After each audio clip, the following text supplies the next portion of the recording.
Hello learners, আসসালামু আলাইকুম। আপনারা দেখছেন ইব্রাহিম 360, সাথে আছি আমি ইব্রাহিম খলিল। আজকের টিউটোরিয়ালটির মাধ্যমে আমরা ক্লাস 7 এর ইংরেজি চ্যাপ্টার 6 এর 6.2 এ গুড রিডার যে অ্যাক্টিভিটিসটা আছে এটার সমাধান নিয়ে আলোচনা করব। চলুন শুরু করা যাক।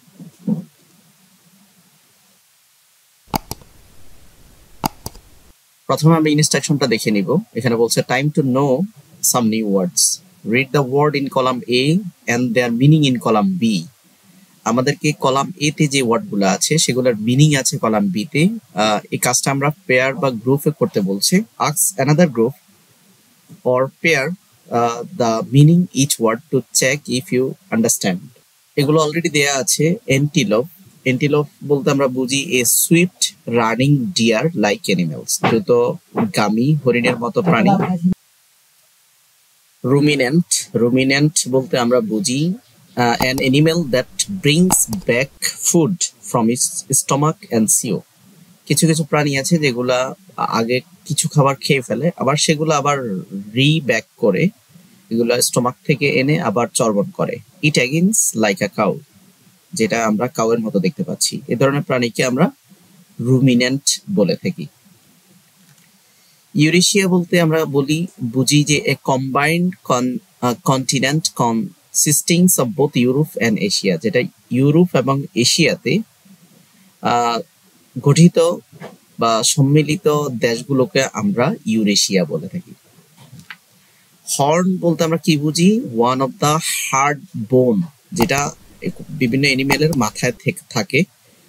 Bony গ্রোথস on the head of the animals, এটা হচ্ছে কোনো প্রাণীর মাথার উপরে যেই শিং থাকে সেটাকে আমরা হর্ন বলি। কাফ, কাফ বলতে বেবি এন্টিলোপ, এটা হচ্ছে শিশু হরিণ। আর এই হার্ড বলতে হচ্ছে large group of animals of any kind, one kind of lives and moves together, মানে বিভিন্ন ধরনের প্রাণী যারা সম্মিলিতভাবে চলাচল করে বা বসবাস করে। আমরা পাল বা দল বলে থাকি, পশুর দল। তারপরে ট্রি রুটস বলতে আমরা বুঝি part of plants that comes up above the ground when it is just beginning to grow, or are new parts that grow on the existing plants. আমরা part of plants that come up above the ground মানে শিকড় বলে থাকি। Tree roots বলতে আমরা শিকড় বলি, যেটা মাটির নিচ থেকে আসে, অনেক সময় মাটির উপরেও এটা গ্রো করে। যাই হোক, এই পর্যায়ে আমাদের যে অ্যাক্টিভিটিস সেটা হচ্ছে এখানে বলছে যে এখানে উল্টা পাল্টা দেয়া আছে, আমাদেরকে এটা ম্যাচ করতে হবে। তো সাবস্পেসিস বলতে আমরা বুঝি one of the type of particular species, একটা নির্দিষ্ট জাতির প্রজাতিকে আমরা সাবস্পেসিস বলে থাকি। এন্ডেঞ্জার হচ্ছে বিপদ, এটা হচ্ছে সামথিং ইজ ইন ডেঞ্জার। তো আমরা কিভাবে ম্যাচ করতে পারি? এখানে সাবস্পেসিস বলছে, এখানেও স্পেসিস বলছে, এটাকে এটার সাথে মিলাইতে পারি। এখানে এন্ডেঞ্জার বলতে ডেঞ্জার কথাটা আছে, সো এখানে ডেঞ্জারের সাথে আমরা মিলাইতে পারি।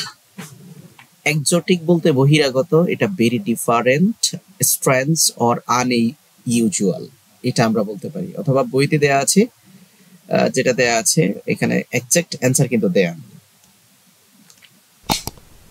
গেজ বলতে আমরা অনুমান বুঝি। তো অনুমান হচ্ছে to form an opinions without knowing, মানে কোনো কিছু না জেনে অনুমান করা।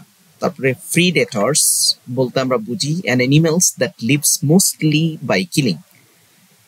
শিকারী বলছে animal that lives mostly by killing, বিশেষ করে যেমন বাঘ ভাল্লুক, এরা কিন্তু অন্য প্রাণীকে মেরে খেয়ে থাকে, জীবন ধারণ করে থাকে, ইটিং আদার অ্যানিমেলস। কিউরিয়াস বলতে আমরা এগার টু লার্ন অর নো, কোনো কিছু জানতে আগ্রহী বা কোনো কিছু শিখতে আগ্রহীকে আমরা কিউরিয়াস বলে থাকি। ডিটারমাইন বলতে টু ডিসাইড সামথিং, কোনো কিছু সিদ্ধান্ত নিতে যা বোঝানো হয় সেটাই হচ্ছে ডিটারমাইন। আশা করি বুঝতে পেরেছেন। পরবর্তী কন্টেন্ট 6.3 দেখার আমন্ত্রণ জানিয়ে আজকের মতো এখানে শেষ করছি। আল্লাহ হাফেজ।